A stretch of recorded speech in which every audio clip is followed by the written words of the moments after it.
ইটের বাড়িতে অনেকটা সাশ্রয় পাচ্ছে আর কি, কোয়ালিটি হিসেবে অনেক ভালো আছে। তারপরেও আমি আপনাদের ফ্যাক্টরিতে গেছিলাম ব্লক আনতে, ওখানে দেখছি সবকিছু আপনাদের কথার সাথে কাজের মিল আছে। ইটের 5 ইঞ্চি গাঁথনির উপর যদি ছাদ ঢালাই দেয় এবং সে বাড়ি যদি বছরের পর বছর টিকে থাকে, তাহলে সেখানে আমি প্রপার ইঞ্জিনিয়ারিং ওয়েতে স্ট্যাবেল কিভাবে হচ্ছে না, এটা আমার প্রশ্ন। ব্লক নিয়ে আমি অনেকদিন হলে আপনার ভিডিও দেখতেছি, ইটের বাড়ির সাথে এটাও কম্পেয়ার করছি। হ্যাঁ, করে দেখছি যে অনেক সাশ্রয়ী এবং মজবুত, এজন্যই হ্যাঁ এই ব্লক দিয়ে বাড়ি করতে আগ্রহী।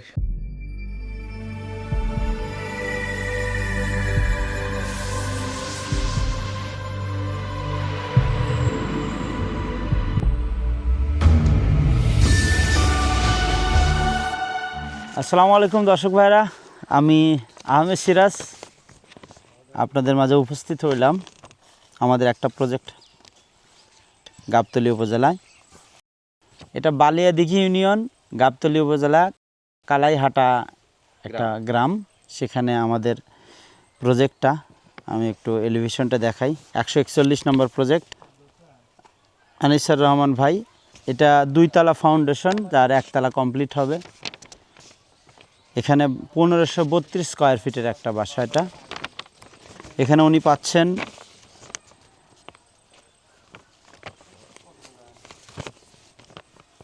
বেডরুম আছে 1টা 2টা 3টা 4টা বেডরুম,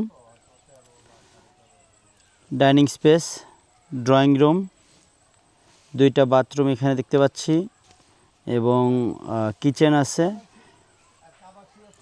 সাথে ড্রয়িং রুমের সাথে আর একটা বাথরুম আছে। বাদ দিয়ে দিচ্ছেন না? হ্যাঁ, পোর্টস আছে সামনে।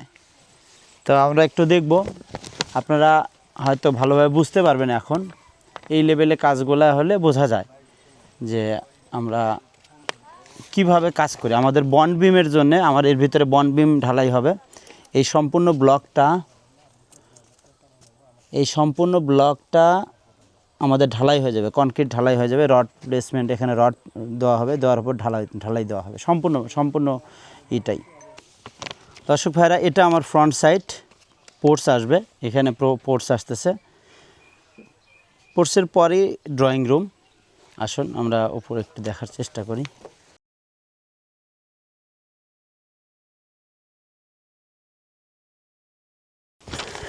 এন্ট্রি, এই এন্ট্রির পরেই এটা হলো 10 ফিট বাই 11 ফিটের, 10 ফিট এবং 11 ফিটের একটা ড্রয়িং রুম এখানে হচ্ছে।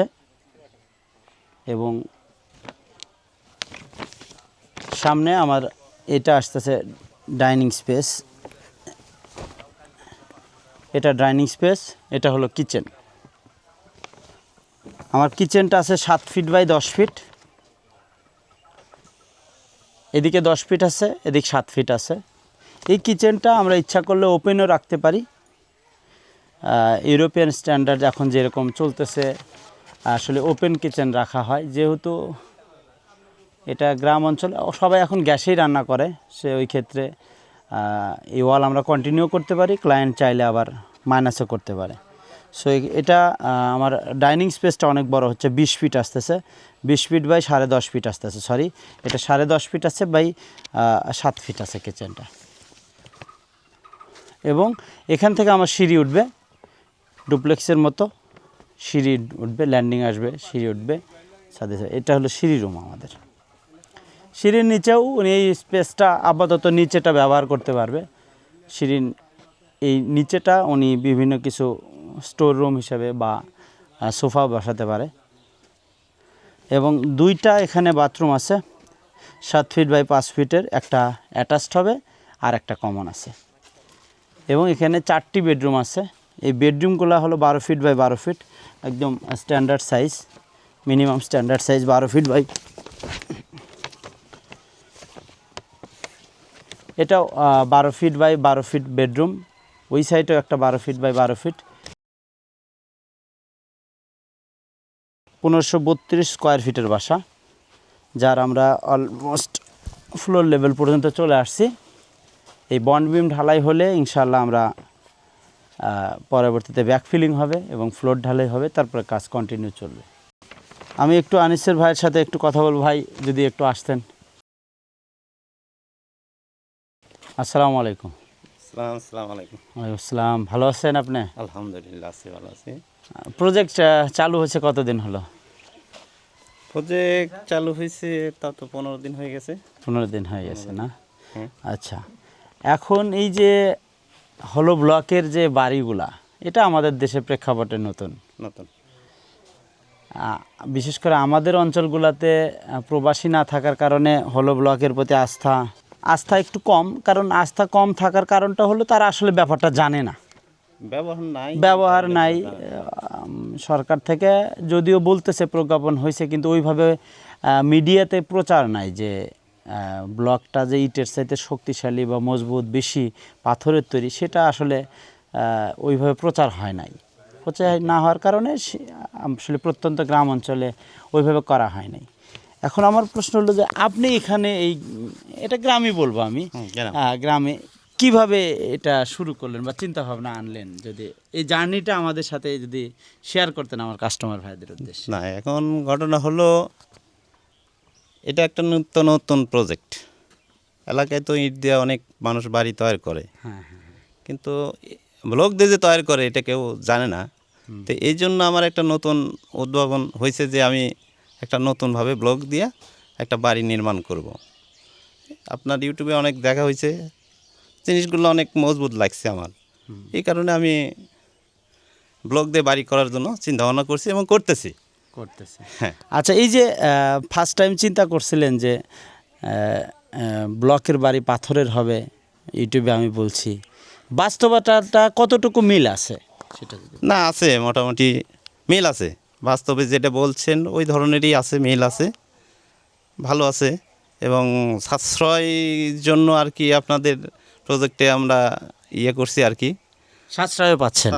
আমরা যেটা বলি 30-40% সাশ্রয় হবে, সেটা কি আপনার কি এখন যেহেতু দৃশ্যমান মোটামুটি ফ্লোর লেভেল পর্যন্ত, আপনার কি মনে হচ্ছে? না, এটা পাচ্ছি ইটের বাড়িতে অনেকটা সাশ্রয় পাচ্ছি আর কি। কোয়ালিটি থেকে কম্প্রোমাইজ করা লাগছে যে টাকা কম তাহলে মানেও খারাপ, এরকম কি? না না না না, এ ধরনের এখনো আমি পাই নাই। তাই কোয়ালিটি হিসেবে অনেক ভালো আছে। হ্যাঁ, মান কোনো খারাপ আমি দেখি নাই এখনো, চলছে মোটামুটি। এখন বাকিটা আল্লাহর ইচ্ছা, দেখা যাক কি অবস্থা হয়। আচ্ছা, আসলে অনেক ভাই বলে যে এইসব বাড়িতে কলাম নাই, মানে এই ব্লকের বাড়িগুলোতে কলাম হয় না। এই বক্তব্যের সাথে কি আপনি একমত হবেন? না, ব্লকের বাড়ি কলাম হয় না, এটা ঠিক আছে। এটা সৌদি আরবের যেগুলো দেখা, মানে ভিডিও দেখা আর কি, ওখানে কোনো কলাম হয় না, কলাম ছাড়াই বাড়িটা তৈরি হয় আর কি। তাই আশা করছি যে অনেক ভালো হবে। হ্যাঁ, নিত্য নতুন হিসেবে আমার খুব ভালো লাগতেছে আর কি। একটু আপনার সাথে একমত হই। হ্যাঁ, এটা সত্য যে ব্লকের বাড়িতে ফ্রেম স্ট্রাকচারের বিল্ডিংয়ের মতো কলাম হয় না। মানে আমরা ফ্রেম স্ট্রাকচার বিল্ডিংগুলোতে কী করি, আগে কলাম দাঁড় করাই, তারপরে ছাদ ঢালাই করি, তারপরে ইটের গাঁথনির কাজ করি। কিন্তু এখানে ওরকম না, আমরা গাঁথনির ভিতরেই সিস্টেম করে আমরা কিছু একটা প্রোভাইড করতেছি, যেটা আমরা একটু দেখার চেষ্টা করব। আসুন ভাই, আসুন, আনসার ভাই আসুন। আচ্ছা, আমাদের এই রুমটাতে কতগুলো রড আছে একটু যদি আমরা গুনি। এই রুমটাতে 14টা। আমি কিন্তু কোনো টেকনিক্যাল প্রশ্ন করব না, একদম নর্মাল আমরা গ্রামের ভাষায় যেভাবে চিন্তা করি সেভাবে। এই 14টা রড যে আমরা দিছি, এর ভিতর তো ঢালাই দিয়ে দেবো। হ্যাঁ, ঢালাই হবে। আচ্ছা, ঢালাই দিলে এই রডটাও কিন্তু টান নিতে পারবে। অবশ্যই টান নেবে। তাইলে এই রুমটাতে যদি আমি 4 কর্নারে 4টা রড দিতাম, তাহলে কয়টা রড হতো? কলাম যদি দিতাম, 4টা রড করে দিতাম, 4টে রড করে দিলে পরে আপনার রড হচ্ছে 4×4 ষোলোটা। এখানে কয়টা আছে? 14টা আছে। 14টা আছে। আচ্ছা, এখানে যে 14টা আছে, তার মানে কি আমরা 14টাই কলাম দিলাম, 4টা কলাম বাদে আমরা 4টা কলামকে ডিভাইডেড করে 14টা কলামে পরিণত করলাম। তাই হলো না এখানে? এখানে কিন্তু তাই হলো।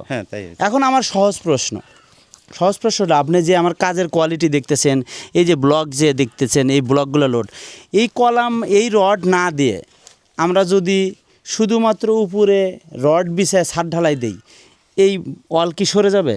যেতে পারে। কতটুকু সরে থাকলে? হ্যাঁ, রড যদি না থাকে সরে যেতে পারে। মানে এটা কি সম্পূর্ণ সরে আসবে? না, সম্পূর্ণ সরবে না, হয়তো কিছুটা মুভমেন্ট আসতে পারে, মোমেন্ট আসতে পারে, টান আসতে পারে। এখন যখন আমরা এই রডগুলো দিলাম, তখন টান আর পসিবল আর যাওয়া সম্ভব না।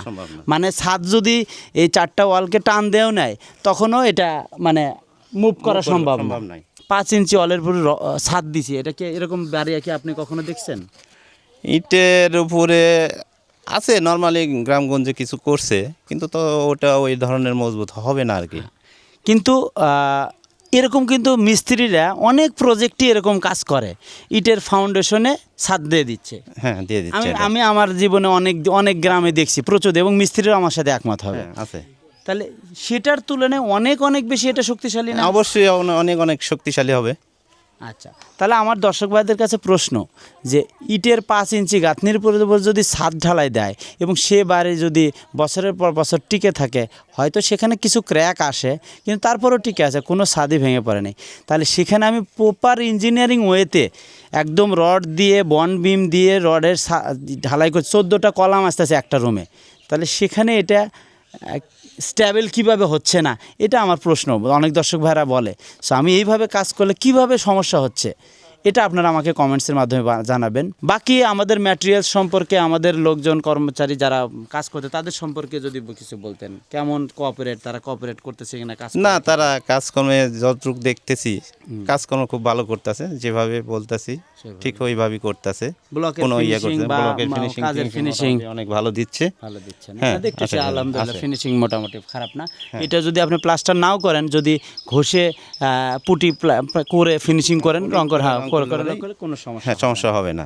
এনার বাড়তি কোনো কিছু লাগতেছে না এখানে আর। আচ্ছা, যদি আমাদের দর্শকদের উদ্দেশ্যে কোনো পরামর্শ থাকে, যেহেতু আমার প্রবাসী অনেক আছে, যদি দুটি কথা বলতেন তাদের উদ্দেশ্যে। এখন দর্শকদের উদ্দেশ্য বলতে, আমি যেভাবে নিত্য নতুন একটা বাড়ি করতেছি, নতুন একটা প্রজেক্ট নতুন হিসেবে, সিস্টেমে, তা আমি চাইবো দর্শকরা যাতে এইভাবে আরও করার জন্য আগ্রহী থাকে এবং করে। তাদের এভাবে করলে তাদের কষ্ট সাশ্রয় হবে? হ্যাঁ, অবশ্যই সাশ্রয় হবে ইটের ইনশাল্লাহ। বাড়িতে ইটের বাড়িতে অনেকটা সাশ্রয় হবে আশা করছি ইনশাল্লাহ। ঠিক আছে আনিসুর ভাই, অনেক অনেক ধন্যবাদ আমাদের সময় দেওয়ার জন্য। দর্শক ভাইরা ধন্যবাদ। ধন্যবাদ। আমি ওনার ছেলে না, হ্যাঁ, ওনার ছেলেকে একটু নিব, আসেন একটু। আপনার নাম কি হলো? মনির হোসেন। মনির হোসেন আঙ্কেল। আচ্ছা, এই প্রজন্মের জেনজির লোক, এই প্রজন্মের ছেলে, সো আমি তার কাছে দুটি প্রশ্ন করব, যে এই যে ব্লক সম্পর্কে এখন তো আপডেট, আসলে সব কিছুই চেঞ্জ হয়ে যাচ্ছে, দুনিয়া কিন্তু আগে এরকম ছিল না, এখন চেঞ্জ হচ্ছে, প্রত্যেকটা জিনিস আপডেট আসতেছে, নতুন নতুন জিনিস আছে। তো আমাদের কালচারগত ব্যাপারে আমরা আসলে বাঙালি ছোট করব না, নতুন জিনিস সহজে নিতে চায় না, আসলে নিতে চায় না। বিশ্বের অন্যান্য দেশ কিন্তু তারা খুব সচেতন, নতুন কিছু আসলে তারা খুব সাদরে গ্রহণ করে, কিন্তু আমাদের দেশের জন্য আমি সাফার করছি থেকে বলতে পারছি, আমি প্রচণ্ড সাফার করতেছি, এখন পর্যন্ত করতেছি, চেষ্টা করে যাচ্ছি। তো এই সম্পর্কে যদি এই নতুন প্রযুক্তি নিয়ে বাড়ি যে করতেছেন, দেখলেন, এটা সম্পর্কে যদি আপনারও বক্তব্য যদি দুটি কথা বলতেন। এই ব্লগ নিয়ে আমি অনেক দিন হলে আপনার ভিডিও দেখতেছি, দেখে সব বিস্তারিত ইটের বাড়ির সাথে এটাও কম্পেয়ার করছি। হ্যাঁ, করে দেখছি যে অনেক সাশ্রয়ী এবং মজবুত, সব দিক দিয়ে মনে করেন ভালো লাগছে, এজন্যই হ্যাঁ এই ব্লগ দিয়ে বাড়ি করতে আগ্রহী হয়েছি আমরা। আচ্ছা, ব্লক যখন কাটছে আপনি কি দেখছেন এটা আসলে পাথরের তৈরি কিনা? হ্যাঁ, কনফার্ম করতে? হ্যাঁ, কনফার্ম। আমার দর্শকরা তো অনেকেই আসতে পারে না আমার কাছে, তো আপনাদের কথার উপরেই তারা আশ্বস্ত রাখে। তারপরও আমি আপনাদের ফ্যাক্টরিতে গেছিলাম ব্লগ আনতে। হ্যাঁ, মাশাআল্লাহ। কি দেখছেন ওখানে যায়? ওখানে দেখছি সবকিছু আপনাদের কথার সাথে কাজের মিল আছে। হ্যাঁ, আচ্ছা দর্শক ভাইরা, এটা অনেক বড় পাওয়া যে আসলে কথার সাথে কাজের মিল অনলাইনে কিন্তু কেউ দিতে চায় না। তো আমরা চেষ্টা করতেছি, এবং ম্যাটেরিয়ালস, রড, সিমেন্ট, আসলে আমার মনে হয় না আমার লোকজন কখনো কম দেয় বা কোনো পার্সিয়ালিটি করে না কোনো কম দেয় না, আর সব আমার চয়েস অনুযায়ী। আচ্ছা, ব্র্যান্ড এটা কত তালা ফাউন্ডেশন দিচ্ছে? এটা 2 তলা ফাউন্ডেশন, 1 তলা কমপ্লিট। কত স্কয়ার ফিটের এটা? 1532। কোম্পানিকে কত টাকা দেওয়া লাগতেছে? এটা কোম্পানিকে দেওয়া লাগছে 16,08,600। 16,08,000। আর 2টা ব্লক এক্সট্রা করা Extra, ওটা হ্যাঁ। অ্যাডিশনাল হ্যাঁ, খরচ। ওটার সাথে হাইট ইনক্রিজ করলে সেক্ষেত্রে আলাদা খরচ আছে, সেটা ইঞ্জিনিয়াররা হিসাব করে বলে দেবে, ওটা আলাদা খরচ। স্ট্যান্ডার্ড যেটা আমাদের সেটা আছে। স্কোয়ার ফিট কত করে নিল কোম্পানি? 1050 টাকা। 1050 টাকা 2 তলা ফাউন্ডেশন, স্কোয়ার ফিটের হিসেবে উপরে বিল হবে।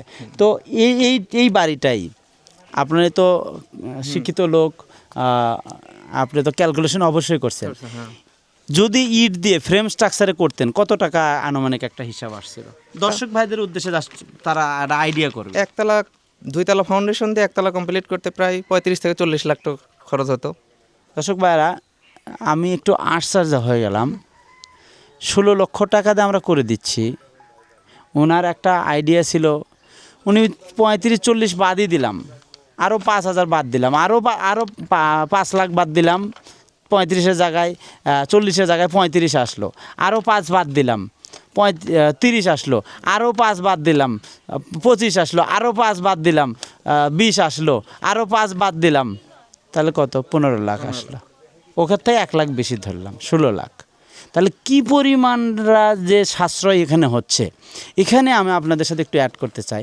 একটা ভালো জিনিস নিতে চাইলে হয়তো দর্শক ভাইরা, আমার বিভিন্ন অঞ্চলে, কুমিল্লা ওই অঞ্চলে কাজ হয়, দক্ষিণ অঞ্চলে হয়তো 40 থেকে 50,000 বা 60,000 টাকা গাড়ি ভাড়া যায়, কিন্তু আপনারা যে 10 থেকে 15 লাখ টাকা একটা বাড়িতে সাশ্রয় করেন, সেটা কিন্তু আপনারা কখনোই বলেন না।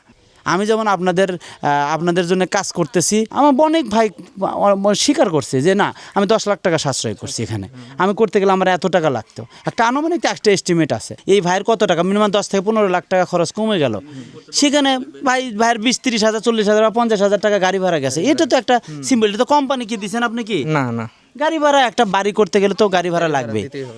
এখন আমি তো আর গাড়ি ভাড়া দিতে পারবো না, কারণ কখন কোন প্রজেক্ট আসবে, কোন জায়গায় কোন প্রজেক্ট আমি কিন্তু জানি না। সো আমি একদম ক্লিয়ারলি ভাই, আপনি মন খারাপ করবেন না ভাই, অনেক ভাইরা, আমরা জাস্ট আপনাকে একটা সাপোর্ট দিচ্ছি, আপনাদের একটা সাপোর্ট দিচ্ছি যে আমরা লোয়েস্ট প্রাইসে আমরা বাড়িটা করে দিতে পারি। আমাদের অফিস খরচ আছে, ইঞ্জিনিয়ার খরচ আছে। একটা প্রজেক্টে দেখা যাচ্ছে ভাই, আপনার এখানে ইঞ্জিনিয়ার কতবার আসছে? 2 বার আসছে এ 2 পর্যন্ত। আমি একবার আসলাম, একবার 3 আসলাম, বার। 3 বার। তাহলে একটা ইঞ্জিনিয়ার একটা সাইট প্রজেক্ট ভিজিট করলে 10 থেকে 15,000 15,000 টাকা দেবে, হ্যাঁ। তাহলে এই কস্টিং কি আপনারা আমাকে দিচ্ছেন? না, কোনো কস্টিং দিচ্ছে না। কোম্পানি কি আপনাকে দিচ্ছে না, ফ্রি দিচ্ছে না? অনেক কিছুই তো সাপোর্ট, মানে সব কিছুই তো সাপোর্ট দিচ্ছে, সেখানে প্রাইসও কম রাখতেছে। সেখানে যদি আমরা একটু আপনাদের থেকে একটু স্নেহ ভালোবাসা পাই, তাহলে আমরা কাজ করার প্রেরণা যাবে। অনেক ধন্যবাদ ভাই, আপনি আমাদের সঙ্গে সময় দিলেন। দর্শক ভাইরা, আমার কথায় ভুল ত্রুটি থাকতে পারে, আমি আবেগপ্রবণ মানুষ। আমার টার্গেট হলো যে আমি আমার দর্শক ভাইদের ভালো কিছু সার্ভিস দেওয়ার জন্য আমরা চেষ্টা করতেছি, আমাদের টিম চেষ্টা করতেছে। ইনশাল্লাহ আপনারা পাবেন, আমাদের সঙ্গে থাকবেন। যেসব ভাইরা প্রবাসে আছেন, বাড়ি নিয়ে চিন্তা করতেছেন, আমাদের সঙ্গে যোগাযোগ করুন, হোয়াটসঅ্যাপে যোগাযোগ করলে ইনশাল্লাহ, এবং আপনার বাজেটটা বললে আপনার বাজেটের ভিতর ড্রয়িং করে দেবে ইনশাল্লাহ। বাজেটের মধ্যে বাড়ি করতে চাইলে এবিটির সঙ্গে যোগাযোগ করুন, এবং যেসব ভাইরা এবিটির সাথে আছেন, পাশে আছেন, অনেক অনেক ধন্যবাদ। আন্তরিকভাবে আপনাদের প্রতি আমি কৃতজ্ঞ। আসসালামু আলাইকুম। আমি ইঞ্জিনিয়ার আহমেদ সিরাজ ছিলাম, গাবতলী উপজেলা, বগুড়া ডিস্ট্রিক্ট। ধন্যবাদ। আসসালামু আলাইকুম।